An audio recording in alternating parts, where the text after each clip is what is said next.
Hello everyone, in today's video I'm gonna show you how to add languages to Wix website.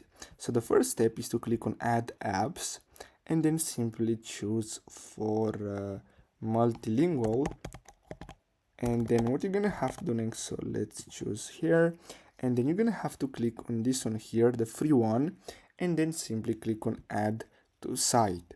Now the next step, so we're gonna have to simply wait until this loads up, and basically we're going to be able to set up all the languages that we want to add. So you're going to have to click on start now.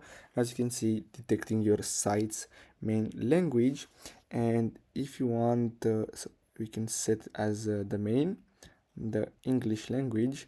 And as you can see, you can add more languages, so simply choose any of these, and as you can see, manual translation, so now depending on the language, and then you can simply use the machine translation and then click on add language, and basically whenever someone from that country will enter your site, it's gonna get translated automatically.